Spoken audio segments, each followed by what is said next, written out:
നമ്മുടെ അധ്യക്ഷൻ doctor Sebastian Paul ഞാൻ കുറേ കാലമായിട്ട് വളരെ ആദരിക്കുന്ന ഒരു വ്യക്തിയാണ്. തുടക്കത്തിൽ തന്നെ ഇവിടെ സ്വതന്ത്ര ചാനൽ തുടങ്ങാനുള്ള കാരണക്കാരൻ ഞാനാണെന്ന് പറഞ്ഞപ്പോൾ അത് ആരോപണമാണോ ഒരു കോംപ്ലിമെൻ്റ് ആണോ എന്ന്, പക്ഷേ അദ്ദേഹത്തിന് എന്നോടുള്ള സ്നേഹം കൊണ്ട് അതൊരു ആരോപണമല്ല എന്നുള്ള ഉറപ്പ് എനിക്കുണ്ട്. എന്നാലും ഞാൻ അത് പറയാൻ കാരണം, ഇപ്പോൾ പലപ്പോഴും വേദികളിൽ എന്നെ ഇങ്ങനെ ഇൻട്രൊഡ്യൂസ് ചെയ്യുമ്പോൾ ഒരു ആരോപണ ഒരു ചൊവ്വ വരുന്നുണ്ടോ എന്ന് എനിക്ക് തന്നെ സംശയമുണ്ട്. എനിക്ക് അങ്ങനെ ഒരു ബോധ്യമുണ്ട്.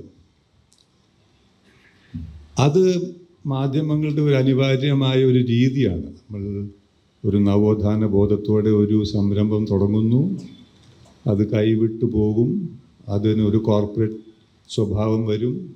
ആ കോർപ്പറേറ്റ് സ്വഭാവം വരുമ്പോൾ കോർപ്പറേറ്റിൻ്റെ ഇന്നെക്സറബിൾ ലോസ്, അതിൻ്റെ ഒരു ചട്ടമുണ്ട്, അതിൻ്റെ ഒരു രീതിയുണ്ട്. ആ രീതിയിൽ അനിവാര്യമായിട്ടിത് മുന്നോട്ട് പോകുന്നുള്ളതാണ് നമുക്ക് മനസ്സിലാക്കാൻ പറ്റുന്നത്, എനിക്ക് മനസ്സിലാക്കാൻ പറ്റുന്നത്. മാധ്യമങ്ങളുടെ രാഷ്ട്രീയവൽക്കരണം അല്ലെങ്കിൽ രാഷ്ട്രീയത്തിൽ മാധ്യമങ്ങൾ ഇടപെടുന്ന രീതി, അതിനെപ്പറ്റിയൊക്കെ നമുക്ക് പലർക്കും പല അഭിപ്രായം ഉണ്ടാവാം. എൻ്റെ വ്യക്തിപരമായ അഭിപ്രായം, മാധ്യമങ്ങൾക്ക് ഉറച്ച രാഷ്ട്രീയം ഉണ്ടാകണം, പക്ഷേ അത് ഒളിച്ചു വയ്ക്കരുത്. ഒരു രാഷ്ട്രീയം ഉള്ളിൽ കരുതി വേറൊരു രീതിയിൽ ഞങ്ങൾക്ക് രാഷ്ട്രീയമില്ല, ഞങ്ങൾ ഒബ്ജക്റ്റീവാണ്, ഞങ്ങളെല്ലാം തുല്യമായി എല്ലാം ഭംഗിയായിട്ട് എല്ലാ കാര്യങ്ങളും തുല്യ ഇമ്പോർട്ടൻസ് കൊടുക്കുമെന്നുള്ള രീതിയിൽ, അപ്പോൾ അതിനൊരു കപട സ്വഭാവം വരുന്നു എന്നുള്ളതാണ്. ഒരു മാധ്യമ പത്രത്തിലോ അല്ലെങ്കിൽ ചാനലിലൂടെയല്ല നമ്മൾ ലോകത്തെ മനസ്സിലാക്കുന്നത്, അല്ലെങ്കിൽ കാര്യങ്ങൾ നമ്മുടെ ചുറ്റും നടക്കുന്ന കാര്യങ്ങളെപ്പറ്റി, അതിൻ്റെ സിഗ്നിഫിക്കൻസിനെ പറ്റി, അത് നമ്മളിൽ ഉണ്ടാക്കുന്ന മാറ്റങ്ങൾ അല്ലെങ്കിൽ നമ്മുടെ സാഹചര്യങ്ങളിൽ എങ്ങനെ മാറ്റങ്ങൾ ഉണ്ടാവും അതിനെപ്പറ്റിയൊക്കെ നമ്മൾ മനസ്സിലാക്കുന്നത് പല മാധ്യമങ്ങളിൽ മാത്രം. പണ്ടൊക്കെ നമ്മൾ ഒരു പത്രം മാത്രമേ വായിക്കാറുള്ളൂ. ഇന്ന് പല പത്രങ്ങളും വായിക്കും, പല ചാനലുകളും കാണും. അവർക്കൊക്കെ വെവ്വേറെ വീക്ഷണങ്ങളുണ്ടാവും, വെവ്വേറെ രാഷ്ട്രീയമുണ്ടാകും. കോർപ്പറേറ്റ് മാധ്യമങ്ങൾക്കും വെവ്വേറെ രാഷ്ട്രീയങ്ങളുണ്ടാകും. അത് ചിലപ്പോൾ നിസ്സഹായരായതുകൊണ്ടായിരിക്കും, ഒരു ഭരണകൂടത്തിന് എതിർക്കാനുള്ള കരുത്തില്ലാത്തതുകൊണ്ടുള്ള രാഷ്ട്രീയമായിരിക്കാം, അല്ലെങ്കിൽ ആ ഒരു അവശതയുള്ള കൊണ്ടുവരുന്ന ഒരു രാഷ്ട്രീയമായിരിക്കാം, അല്ലെങ്കിൽ ചില ഉറച്ച വിശ്വാസങ്ങളുടെ അടിസ്ഥാനത്തിലുള്ള ഒരു രാഷ്ട്രീയമായിരിക്കാം. അപ്പോൾ രാഷ്ട്രീയമില്ലാത്ത മാധ്യമങ്ങൾ നമ്മൾ ഉണ്ടാവുമെന്നുള്ളൊരു പ്രത്യാശ എനിക്കില്ല. അത് ഉണ്ടാവണോ എന്ന് പോലും എനിക്ക് സംശയമുണ്ട്. കാരണം കൃത്യമായ രാഷ്ട്രീയം മനസ്സിലാക്കണം എന്നുള്ളതാണ്. ഇപ്പോൾ നമുക്കറിയാം, പൊളിറ്റിക്കൽ ക്യാപിറ്റലിസം എന്ന് പറയുമ്പോൾ ഇപ്പോൾ പാർട്ടീസിന് തന്നെ അവരുടെ മാധ്യമ പ്രവർത്തനമുണ്ട്. കോൺഗ്രസ് ആയാലും കമ്മ്യൂണിസ്റ്റ് ആയാലും BJP ആയാലും അവരൊക്കെ അവരുടെ നിലപാടുകൾ DMK ആയാലും ADMK ആയാലും കൃത്യമായിട്ട് അവർ നൽകുന്നു. അത് ജനങ്ങൾ വായിക്കുന്നു, അതിൽ തെറ്റില്ല എന്നുള്ളതാണ്. പക്ഷേ ഒരു രാഷ്ട്രീയ പാർട്ടിയുടെ മാധ്യമവും ഒരു കോർപ്പറേറ്റിൻ്റെ മാധ്യമവും വ്യത്യാസമുണ്ട്.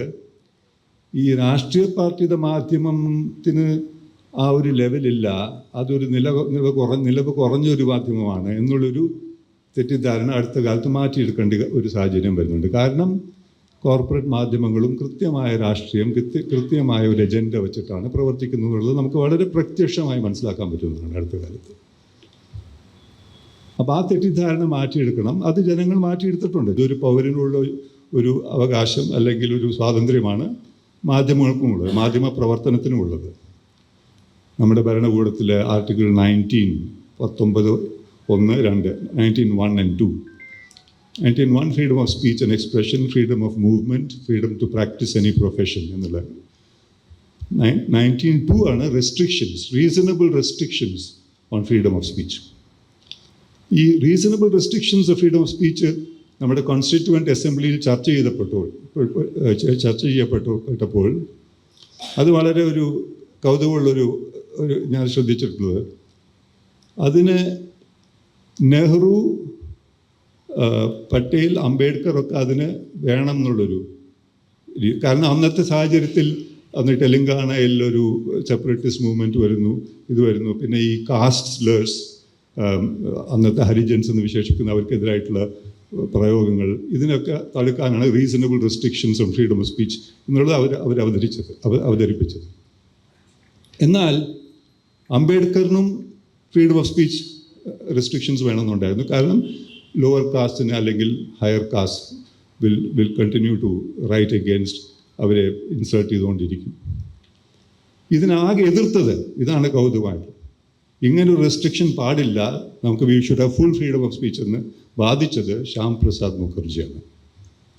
അതായത് ഇന്നത്തെ BJPയുടെ ഒക്കെ എന്താ പറയുക ആർക്കിടെക്ട്, ദി പാട്രിയാർക്ക്, ജനസംഘ് അങ്ങനെ തുടങ്ങി വന്ന് ശ്യാം പ്രസാദ് മുഖർജി ഇത് പാടില്ല, ഇത് വന്നാൽ ഈ 1901 അർത്ഥമില്ലാതെയാവും, ഇത് പോലീസുകാർ ഉപയോഗിച്ച് തൊട്ടതിനും പിടിച്ചതിനും ആൾക്കാരെ ഉപദ്രവിക്കും. എന്നാൽ ഈ BJP ഗവൺമെൻറ്റിലാണ് അത് മാതൃകയായിട്ട് അത് പ്രവർത്തിക്കുന്നത്. ഏതൊരാളെയും അറസ്റ്റ് ചെയ്താലും, ഇപ്പോൾ ഏത് UAPയിലാണെങ്കിലും ബേസിക് കോസ് പറയുന്നത് ആർട്ടിക്കിൾ 19(2) ലംഘിച്ചു, freedom of speech, reasonable restrictions, അതും ഒരു ക്ലോസ് ആയിട്ട് അവർ അടിച്ചേൽപ്പിക്കും. അപ്പോൾ ഇതാണ് ഈ വൈരുദ്ധ്യം നമ്മുടെ സാഹചര്യത്തിലുള്ളത്. അതേസമയം മാധ്യമം ഒരു വിപണിയുടെ ഒരു പ്രവർത്തനത്തിലേക്ക് മാറുകയും ചെയ്തു. അപ്പോൾ it's a kind of double, എന്താ പറയുക, ഒരു compounded problem in our context എന്ന് പറയാം. എനിക്ക് തോന്നുന്നത് ഈ മാധ്യമങ്ങളുടെ ഒരു പ്രതിസന്ധി ശരിക്കും ഈ പോസ്റ്റ് കോൾഡ് വാറിന് ശേഷം ഐഡിയോളജിയുടെ പ്രസക്തി കുറഞ്ഞിട്ട് ഐഡൻറ്റിറ്റിയുടെ പ്രസക്തി അതിനൊരു മുൻതൂക്കം, അത് മുൻതൂക്കം എന്ന് പറഞ്ഞപ്പോൾ ഒരു കുതിച്ചു ചാടുന്ന ഒരു രീതിയിലേക്ക് മാറുന്നു. ഐഡൻറ്റിറ്റി പോളിറ്റിക്സ് ആണ് ഇന്നത്തെ പോളിറ്റിക്സ് എന്ന് പറഞ്ഞാൽ സ്വത്ത് രാഷ്ട്രീയം, ഐഡൻറ്റിറ്റി പോളിറ്റിക്സ്. ഞാൻ ആരാണ്, ഞാൻ ഹിന്ദുവാണോ, ക്രിസ്ത്യനാണോ, മുസ്ലിമാണോ, ആണാണോ, പെണ്ണാണോ, മറ്റേ ഇന്ന് നായരാണോ, മറ്റേ നമ്പ്യാരാണോ, ഇന്ന കാസ്റ്റാണോ, അന്ന കാസ്റ്റാണോ എന്നുള്ളതാണ് ഐഡൻറ്റിറ്റി പോളിറ്റിക്സ്. അപ്പോൾ മാധ്യമങ്ങൾ സ്വാഭാവികമായിട്ടും ഈ ഐഡൻറ്റിറ്റി പോളിറ്റിക്സിനെ റിഫ്ലക്റ്റ് ചെയ്യേണ്ടി വരുന്നു. അതാണ് ഒരു മാധ്യമങ്ങളുടെ ടെൻഷനും അവരനുഭവിക്കുന്ന ടെൻഷനും അവർ ഉണ്ടാക്കുന്ന ടെൻഷനും ഇതിൻ്റെ ഒരു ഭാഗമായി മാറുന്നുണ്ട്. ഈ shift from ideological politics to identity politics എന്ന് വിശേഷിപ്പിക്കാം. അത് രാഷ്ട്രീയവൽക്കരിക്കപ്പെടും, അത് പോളിറ്റിക്സ് ആയിട്ട് മാറും. എന്നാൽ മാധ്യമങ്ങളുടെ ദൗത്യം ഏത് രാഷ്ട്രീയമാണെങ്കിലും മാധ്യമങ്ങൾക്കൊരു ദൗത്യമുണ്ട്. അത് നമുക്ക് എടുത്തു പറയാൻ ഇത് നിർത്തിയില്ല. ഒരു ഭരണകൂടത്തിന് വിപരീതമായൊരു സ്റ്റാൻസാണ് വേണ്ടത്. അതിലെനിക്ക് സംശയമില്ല. കാരണം മാധ്യമങ്ങൾ ഭരണകൂടങ്ങളെ പുകഴ്ത്തി അവർ ചെയ്യുന്ന കാര്യങ്ങളൊക്കെ നല്ലതാണെന്ന് പറഞ്ഞുകൊണ്ടിരുന്നാൽ അത് സ്വതന്ത്ര മാധ്യമം അല്ലെങ്കിൽ പ്രസ് എന്ന് നമ്മൾ വിശേഷിപ്പിക്കുന്ന മാധ്യമത്തിന് അനുയോജ്യമായത്. അത് വേറൊരു, അതിന് പബ്ലിസിറ്റി ഡിപ്പാർട്ട്മെൻറ്റ്സ് ഉണ്ട്, PR ഡിപ്പാർട്ട്മെൻറ്റ് ഉണ്ട്. ഡൽഹിയിലാണെങ്കിൽ സെൻട്രൽ അവരുടെ ഉണ്ട്, PR ഡിപ്പാർട്ട്മെൻറ്റ്സ് ഉണ്ട്. ഇവിടെ ഓരോ സംസ്ഥാനത്തും അവർ PR ഡിപ്പാർട്ട്മെൻറ്റ്സ് ഉണ്ട്. മാധ്യമങ്ങൾ ചെയ്യേണ്ടത് അതാണ്. പക്ഷെ അതിനൊരു കൺസിസ്റ്റൻസി വേണം. ഒരു സംസ്ഥാനത്തുള്ള ഭരണകൂടത്തെ നിരന്തരം വിമർശിക്കുകയും അതിലൊക്കെ വളരെ അപകടകരമായ പോളിസീസ് രൂപീകരിക്കുന്ന സെൻട്രൽ ഭരണകൂടത്തെ പറ്റി അധികം വിമർശിക്കാതിരിക്കുകയും അല്ലെങ്കിൽ ന്യായീകരിക്കുകയും പലപ്പോഴും ചെയ്യുന്ന ഒരു ഡബിൾ സ്റ്റാൻഡേർഡ്, അത് ഒരു എന്താ പറയുക, ഇൻറ്റൻഷനലായിട്ടല്ല, ആ ഒരു ഡബിൾ സ്റ്റാൻഡേർഡ് കാണപ്പെടുന്നു. അത് കേരളത്തിലുണ്ട്, തമിഴ്നാട്ടിലുണ്ട്, പലയിടത്തും. പെർട്ടിക്കുലർലി ഓപ്പോസിഷൻ സ്റ്റേറ്റ്സിൽ നമുക്കത് പ്രത്യേകം കാണാൻ പറ്റും. വളരെ രൂക്ഷമായിട്ട് ആ സംസ്ഥാനത്തിൽ തിരഞ്ഞെടുക്കപ്പെട്ട ഗവൺമെൻറ്റിനെ വിമർശിക്കും. എന്നാൽ ഡൽഹിയിലുള്ള BJP ഗവൺമെൻറ് പറ്റി ഒന്നും മിണ്ടില്ല. അത് ഭീതിയായിരിക്കാം, അല്ലെങ്കിൽ അവർ പറയുന്നതിനെ പറ്റി അവർ വിശ്വാസമുള്ളതുകൊണ്ടായിരിക്കാം, അത് അനുകരിക്കുന്നതുകൊണ്ടായിരിക്കാം. അപ്പം ഇത് പക്ഷേ ജനങ്ങളിത് തിരിച്ചറിയുന്നുണ്ട്, ജനങ്ങളിത് കാണുന്നുണ്ട് എന്നുള്ളതാണ് സത്യം. അതുകൊണ്ട് തന്നെയാണ് ഇലക്ഷൻസ് വരുമ്പോൾ ഇതൊന്നും അത്ര ബാധിക്കുന്നില്ല എന്നുള്ളത് എനിക്ക് തോന്നുന്നുണ്ട്. മാധ്യമങ്ങളുടെ ഒരു പ്രത്യേകത കേരളത്തിലും എവിടെയും ഈ റിപ്പോർട്ടിങ്ങിന് വളരെ കുറഞ്ഞ സ്ഥാനവും കൂടുതൽ ചർച്ചകൾക്ക് ഒരു സംഭവം നടന്ന സംഭവത്തിൻ്റെ വ്യാഖ്യാനം അതിനെപ്പറ്റിയുള്ള നേരത്തെ ഡോക്ടർ സുരേഷൻ പോൾ പറഞ്ഞ ഒരു കോമെൻറ്റ് ഇസ് ഫ്രീ, അത് മാത്രമേ നടക്കുന്നുള്ളൂ. ഫാക്ട്സ് ഇല്ലാതെ പോലെ അല്ലെങ്കിൽ ഒരു ചെറിയൊരു വസ്തുത എടുത്തിട്ട് അത് ഊതി വീർപ്പിച്ച് അത് വലിയൊരു ഡിബേറ്റാക്കി മാറ്റുക. പലപ്പോഴും ചിലപ്പോൾ അത് നിസ്സാര കാര്യമായിരിക്കാം, അത് ചിലപ്പോൾ ആ ദിവസം വേറൊരു ന്യൂസും ഇല്ലാത്തതുകൊണ്ടായിരിക്കാം. ഒരു ന്യൂസ് അവർ എന്ന് പറയുന്ന രീതി അത് വലിയ രൂക്ഷമായ ഒരു പ്രശ്നമാക്കി മാറ്റി you are creating A kind of tension. ഒരു ഏത് വിഷയം എടുത്താലും അതിനെപ്പറ്റി ഒരു ടെൻഷൻ ഉണ്ടാക്കുക, ആ ഗസ്റ്റ് അതിന് അങ്ങോട്ടും ഇങ്ങോട്ടും തല്ലുപിടിക്കുക, ആ ഒരു രീതിയിലേക്ക് മാറുന്നു. ഇങ്ങനെ വരുന്ന മാധ്യമങ്ങൾ വരുമ്പോൾ ശരിക്കും എന്താണ് സംഭവിച്ചതെന്നുള്ളത് ഒരു പ്രേക്ഷകനോ അല്ലെങ്കിൽ വായനക്കാരനോ മനസ്സിലാക്കാൻ പറ്റുന്നില്ല. പ്രത്യേകിച്ചും ടെലിവിഷനിലാണ് ഇത് കൂടുതൽ നടക്കുന്നത്.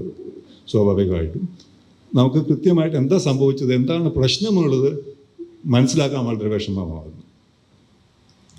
ഇത് നമുക്കറിയാം, ഇത് ഹിന്ദിയിലെ ചാനൽസിലൊക്കെ ഇത് വളരെ രൂക്ഷമാണ്. ഇവിടെയൊക്കെ താരതമ്യേന ഭേദമാണെന്ന് എൻ്റെ അഭിപ്രായം. ഇംഗ്ലീഷ് ചാനൽസും ചിലപ്പോൾ ഇത് ഭയങ്കര ഒരു വൺ സൈഡഡ് ആയിട്ടുള്ളൊരു ഡിബേറ്റാണിത്. അതിന് കാരണം എന്താണെന്ന് വെച്ചാൽ അതുകൊണ്ട് എന്താ സംഭവിക്കുന്നത്, പല കാര്യങ്ങളും നമുക്ക് ശ്രദ്ധ ചെലുത്താൻ പറ്റുന്നില്ല. മാധ്യമങ്ങൾക്ക് നമ്മളെടുത്ത് അത് വിശേഷിപ്പിച്ച് അത് ഇൻവെസ്റ്റിഗേറ്റ് ചെയ്യേണ്ട സ്റ്റോറീസ് ഒന്നും അവർക്ക് ചെയ്യാൻ പറ്റുന്നില്ല, അത് ചെയ്യുന്നില്ല. കാരണം ജനങ്ങൾക്ക് അത് ആവശ്യമില്ല എന്നുള്ളൊരു ധാരണയോ തെറ്റിദ്ധാരണയോ അവരുടെ മനസ്സിലുണ്ട്. അപ്പോൾ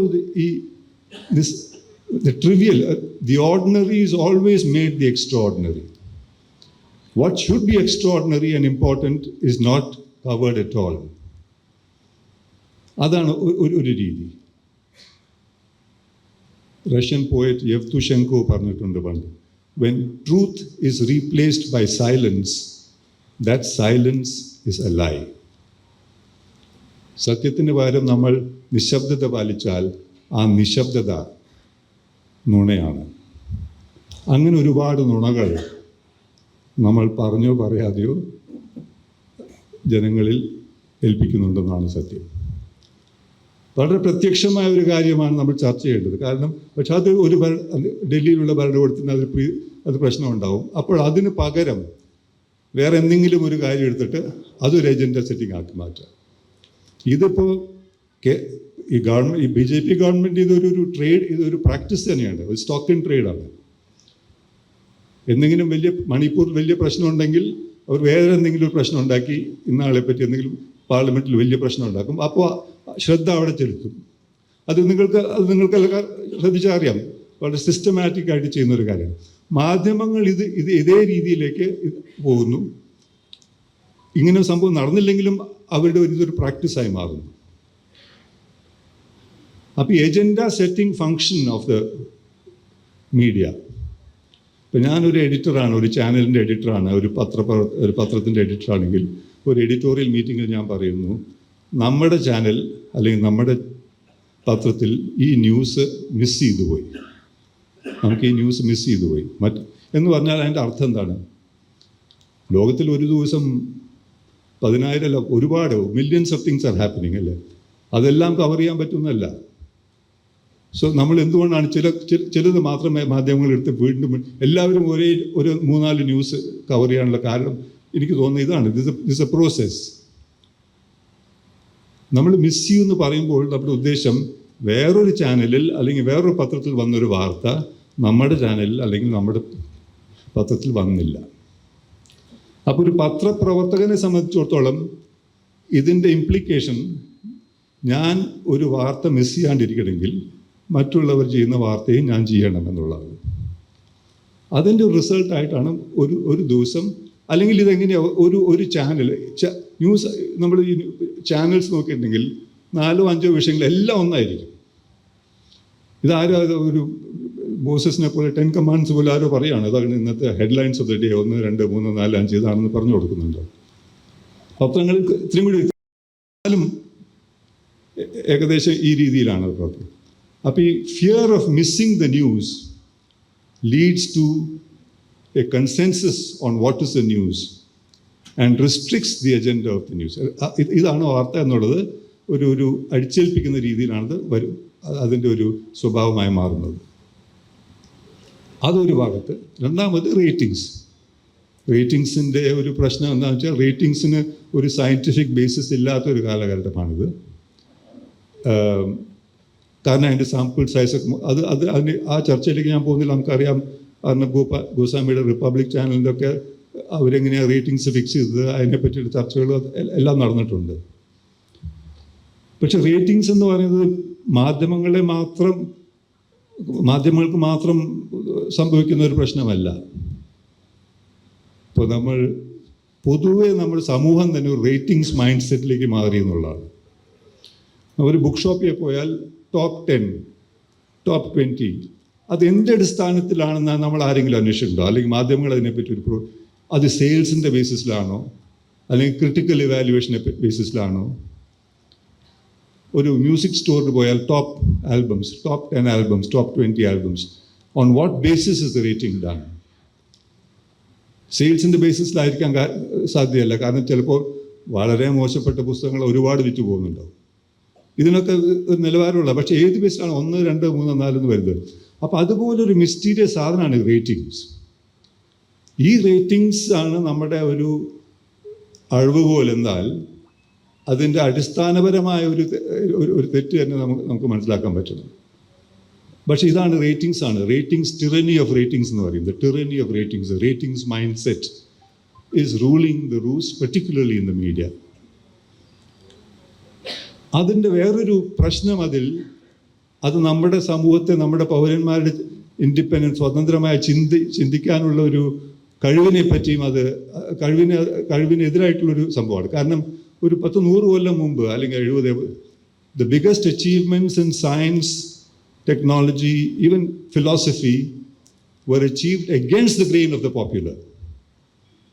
എല്ലാവരും ലോകം പരന്നതാണെന്ന് പറയുമ്പോൾ ആരോ വന്ന് പറഞ്ഞത് ഇറ്റ്സ് റൗണ്ട്. ആദ്യം ഇത് പറഞ്ഞവരൊക്കെ they were burnt at the stake, ശിക്ഷിക്കപ്പെട്ടു. കോപ്പർനിക്കൻ റെവല്യൂഷനൊക്കെ വന്നിട്ട് ഒരുപാട് പേര് ശിക്ഷിക്കപ്പെട്ടു. The solar system, the earth is a centre and the sun goes round the earth എന്നുള്ള വിശ്വാസമായിരുന്നു. ചർച്ച് പോലും അതാ പറഞ്ഞിരുന്നത്. അത് മാറ്റി പറഞ്ഞപ്പോൾ ഒരുപാട്. So achievements in science and philosophy have to go against the grain of the popular. പക്ഷേ ഈ റേറ്റിങ്സിൻ്റെയും ഇതിൻ്റെ ഒരു ഭാഗമായിട്ട് ആ ഒരു കഴിവ് തന്നെ നഷ്ടപ്പെടുന്ന ഒരു രീതിയിലാണ് നമ്മുടെ പൗരന്മാർ നമ്മുടെ സമൂഹത്തിൽ സംഭവിക്കുന്നത്. നമ്മളിപ്പോൾ വിപരീതമായിട്ട് എന്തെങ്കിലും പറഞ്ഞാൽ അത് ഉടനെ സമൂഹ മാധ്യമത്തിൽ നമുക്കത് കൃത്യമായിട്ട് കാണാം. ട്രോളിങ് ഒരുപാട് അതിനെതിരായിട്ട് ആഞ്ഞടിക്കുന്ന രീതിയിലാണ് ട്രോളിങ് നടക്കുന്നത്. അപ്പോൾ ഇങ്ങനെയുള്ള ഒരു പ്രവണതയൊക്കെയുള്ളൊരു മാധ്യമ പ്രവർത്തനം, അത് ജനാധിപത്യത്തിന് മാധ്യമം 4ാം തൂണാണെന്ന് നേരത്തെ അവിടെ സൂചിപ്പിച്ചു. അത് ജനാധിപത്യത്തിൻ്റെ is it becoming A fourth pillar of democracy, or is the media becoming A 5th column of democracy? അത് 4ാം തൂണാണോ 5ാം പത്തിയാണോ എന്നുള്ളതാണ് നമ്മൾ മനസ്സിലാക്കുന്നത്. ജനാധിപത്യത്തിന് തന്നെ വിപരീതമായ അല്ലെങ്കിൽ it is something antithetical to democracy എന്ന രീതിയിലാണ് മാധ്യമ പ്രവർത്തനം പോകുന്നത്. അല്ല 4ാം തൂണായിട്ട് ആണെങ്കിൽ ഇങ്ങനെയല്ല. It should not be consensual. It should not be creating tame lambs, who are just understanding. You expect them to believe what you write and put out there. അത് ബയസ് ആണെങ്കിലും പോയിസൺ ആണെങ്കിലും വിഷമാണെങ്കിലും പ്രത്യേകിച്ചും സോഷ്യൽ മീഡിയ മുഖാന്തരം വരുന്ന, പിന്നെ social media അനുകരിക്കുന്ന ഒരു മാധ്യമ സ്വഭാവം നമുക്കെല്ലാവർക്കും അറിയാം. ഇന്നത്തെ മുഖ്യധാര മാധ്യമങ്ങളിൽ സോഷ്യൽ മീഡിയ ട്രാക്ക് ചെയ്യേണ്ടി വരും. കാരണം സോഷ്യൽ മീഡിയയിൽ എന്തെങ്കിലും വൈറലായി പോയാൽ അത് ആ പത്രത്തിലോ ചാനലിലോ ഹെഡ്ലൈനായി മാറാനുള്ള ഒരു പൊട്ടൻഷ്യലുള്ളൊരു സബ്ജക്റ്റാണ്. അതിൻ്റെ വസ്തുത, അതിൻ്റെ എന്താ പറയുക, അത് നടന്നതാണോ, അതിൻ്റെ ഫാക്ച്വൽ ബേസിസ് ശരിക്കും എക്സ്പ്ലോർ ചെയ്യപ്പെടുന്നുണ്ടോ, അതോ സോഷ്യൽ മീഡിയയിൽ വൈറലായി ഹിറ്റാകുമ്പോൾ നമുക്കും അതിൽ ചേർന്ന ആ ഒരു റേറ്റിങ്സിൽ പങ്കെടുക്കാമെന്നുള്ള രീതിയിൽ എടുക്കുന്നതാണോ? ഇതൊക്കെ വലിയ ചോദ്യചിഹ്നങ്ങളായി നമ്മുടെ മുന്നിൽ നിൽക്കുന്നു എന്നുള്ളതാണ്. അപ്പോൾ ഇങ്ങനെ പല പ്രശ്നങ്ങളും മാധ്യമങ്ങൾ നേരിടുന്നുണ്ട്. എനിക്ക് തോന്നുന്നത് പ്രത്യേകിച്ചും ഈ ഒരു വേദിയിൽ ഇതിൽ നിന്നും ഒരു വ്യത്യസ്തപ്പെട്ട മാധ്യമ സംസ്കാരം, ഒരു മാധ്യമ രീതി, പ്രവർത്തനം ഉണ്ടാവുന്നതാണ് അനിവാര്യം. അല്ലെങ്കിൽ മാധ്യമങ്ങൾക്ക് പ്രസക്തി ഇല്ലാതെയായി. മാധ്യമങ്ങൾ വെറും വേറൊരു വിപണിയിൽ ഒരു പ്രോഡക്റ്റ് അതുപോലെയായി മാറും. പക്ഷെ അതിൽ വ്യത്യാസം പ്രശ്നം എന്ന് വെച്ചാൽ മാധ്യമങ്ങൾക്ക് ഈ ഒരു നാലാം തൂണ എന്നുള്ളൊരു റെപ്യൂട്ടേഷനുണ്ട്. വിപണിയിലൊരു സാധനം നമുക്ക് ഹാനികരമാണെങ്കിൽ നമുക്ക് കൺസ്യൂമേഴ്സ് കോർട്ടിലെങ്കിലും പോവാം. ഇത് എനിക്ക് ഒരു കൺസ്യൂമേഴ്സ് കോർട്ടിൽ പോയി അവതരിപ്പിക്കാൻ പറ്റുമോ? എൻ്റെ മക്കൾ ഒരു 4-5 കൊല്ലമായിട്ട് ഈ പത്രം വായിച്ചിട്ട് ആകെ ഈസ് ബിക്കം എൻ ഇഡിയറ്റ്, അതുകൊണ്ട് എന്ന് ചോദിക്കാൻ പറ്റുമോ? അപ്പോൾ ആ അവകാശമില്ല പൗരന്. അതാണ് അതിൻ്റെ ഒരു പ്രത്യേകത. അപ്പോൾ ഇത് അഴിച്ചു പണിയേണ്ട ഒരു സാഹചര്യമാണ് സത്യമാണ്. മാധ്യമങ്ങളുടെ ഭാവിക്ക് തന്നെ നമുക്കെല്ലാവർക്കും അറിയാം, മാധ്യമങ്ങൾ വലിയ പ്രതിസന്ധി നേരിടുന്നുണ്ട് ഇന്ന്. ഇപ്പം മാധ്യമങ്ങളുടെ പണ്ടൊക്കെ നമ്മൾ പറയാറുണ്ട്, മാധ്യമങ്ങളുടെ 2 സോഴ്സസ് ഓഫ് റവന്യൂ ആണ്. ഒന്ന് സബ്സ്ക്രിപ്ഷൻ റവന്യൂ, മറ്റേ അഡ്വർടൈസിങ് പോലും ഇപ്പോൾ ചുരുങ്ങിയപ്പോൾ എന്താ പറയുന്ന ഒരു പബ്ലിക് ഇവൻറ്റ്സ് ആണ്. ഇവൻറ്റ്സിൻ്റെ ഒരു പ്രസക്തി മാധ്യമങ്ങളുടെ റവന്യൂവിൽ ഒരുപാട് കൂടി വരുന്നു. എന്തെങ്കിലും ഒരു ഇവൻറ്റ് ഉണ്ടാക്കുക, ഇപ്പോൾ ലിറ്റ്ഫെസ്റ്റ് ഒക്കെ അതിൽ നല്ല ചില കാര്യങ്ങളാണ്. അതുപോലെ എന്തെങ്കിലുമൊക്കെ ഇവൻറ്റ്, ഫിലിം സ്റ്റാർസിന് വെച്ചൊരു ഇവൻറ്റ് ഉണ്ടാക്കുക, മറ്റേ ഡാൻസേഴ്സിന് വെച്ചൊരു ഇവൻറ്റ് ഉണ്ടാക്കുക, അതിൽ നിന്ന് വരുന്ന റവന്യൂ അങ്ങനെ. അപ്പം മാധ്യമ പ്രവർത്തനത്തിൽ നിന്നല്ല റവന്യൂ വരുന്നത്, വേറെ മാധ്യമങ്ങളുടെ ആ ഒരു ഇൻഫ്ലുവൻസ് യൂസ് ചെയ്തിട്ട് ചെയ്യാവുന്ന പറ്റിയ ഇവൻറ്റ്സ് ഒക്കെ ക്രിയേറ്റ് ചെയ്തിട്ട് റവന്യൂ ഉണ്ടാക്കാം. അത് ഇന്നോവേറ്റബിൾ, നിസ്സാരമാണ്. കാരണം അതാണ് മാർക്കറ്റിൻ്റെ രീതി, അങ്ങനെ മാറിപ്പോകുന്നത്.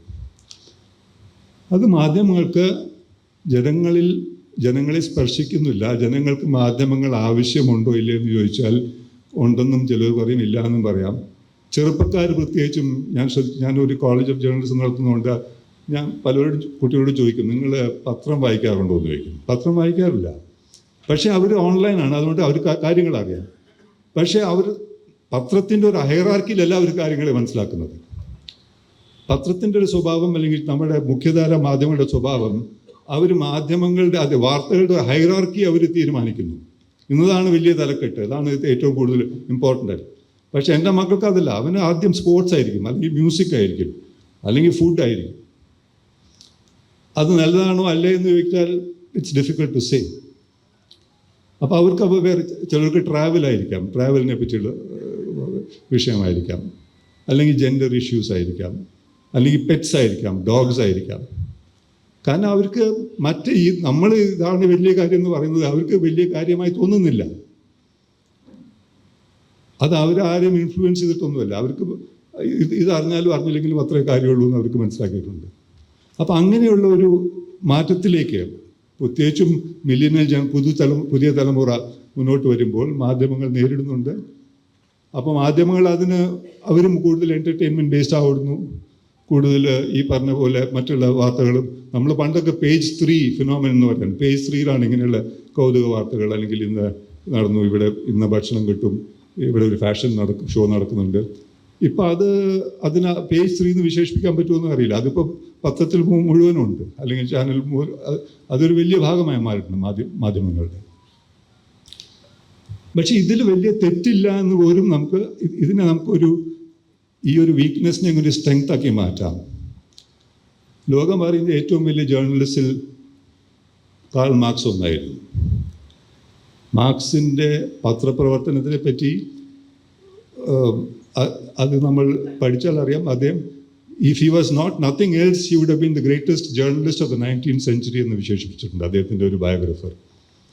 പക്ഷെ അദ്ദേഹം ഒരു പൊളിറ്റിക്കൽ ഇക്കോണമിസ്റ്റായിട്ട് അതിലും വലിയ പേര് നേടി. അതുകൊണ്ട് അദ്ദേഹത്തിൻ്റെ ആ ജേർണലിസ്റ്റിക് പ്രവർത്തനം അവഗണിക്കപ്പെട്ടു.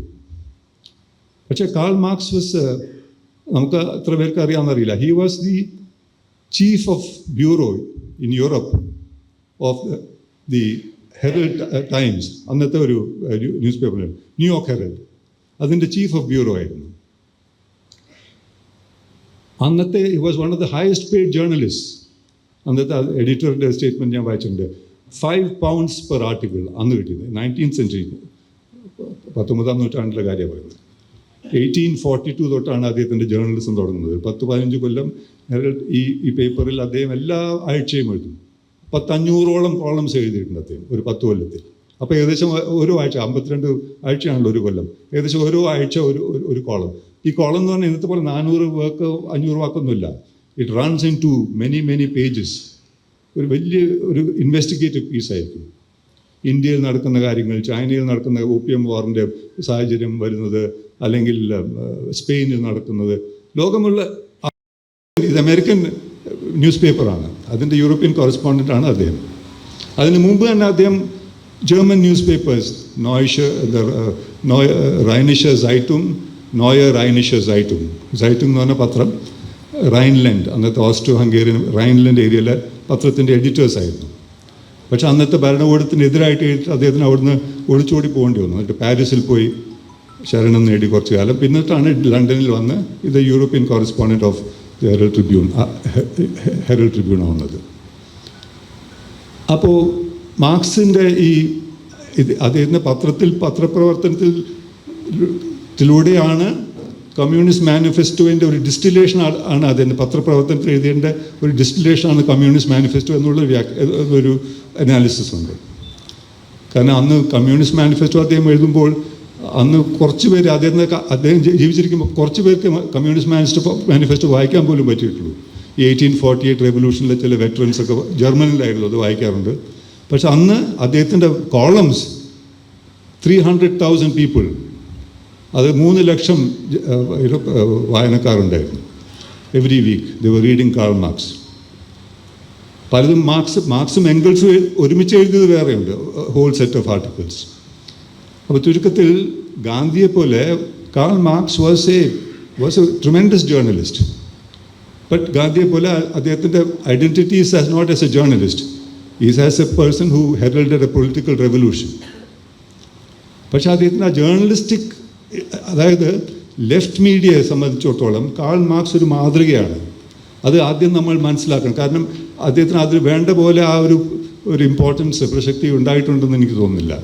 അത് കാരണം എന്താണെന്ന് വെച്ചാൽ പൊതുവെ ഒരു ധാരണയുണ്ട്, അതിന് അടിസ്ഥാനമില്ലാത്ത ധാരണയല്ല. അതായത് കമ്മ്യൂണിസ്റ്റ് സൊസൈറ്റീസ് അല്ലെങ്കിൽ സോഷ്യലിസ്റ്റ് സൊസൈറ്റീസിൽ സ്വതന്ത്ര പത്രമാധ്യമം അല്ലെങ്കിൽ ഫ്രീ പ്രവർത്തനത്തിന് വലിയ പ്രസക്തിയില്ല, അല്ലെങ്കിൽ അതിനൊരു സ്ഥലമില്ല, അല്ലെങ്കിൽ അവസരമില്ല എന്നുള്ളൊരു ധാരണയുണ്ട്. അതിന് വേറെ കാരണങ്ങളുണ്ട്. കാരണം മാർക്സിൻ്റെയും എംഗൽസിൻ്റെ സമയത്തിന് ശേഷം ലെനിൻ ആൻഡ് ട്രോട്സ്കി ടൈമിൽ വാർ കമ്മ്യൂണിസം, അപ്പോൾ ഈ ക്രിട്ടിക്കൽ ആറ്റിറ്റ്യൂഡ്സ് അല്ല വേണ്ടത്, യു വാണ്ടഡ് ടു ക്രിയേറ്റ്, അതൊരു വേറൊരു ചർച്ചയാണ്. ബട്ട് ഇതിങ്ങനെ നിലനിന്ന് വന്നപ്പോൾ പറ്റുന്നത് കാൾ മാർക്സിൻ്റെ മാധ്യമപ്രവർത്തനം, അദ്ദേഹം വളരെ ഒരു ക്രിട്ടിക്കൽ ആൻഡ് വെരി സ്ട്രോങ് മാധ്യമപ്രവർത്തകനായിരുന്നു. ആ ഒരു പേഴ്സണാലിറ്റി അവഗണിക്കപ്പെട്ടു അല്ലെങ്കിൽ മാർജിനലൈസ് ചെയ്യപ്പെട്ടു.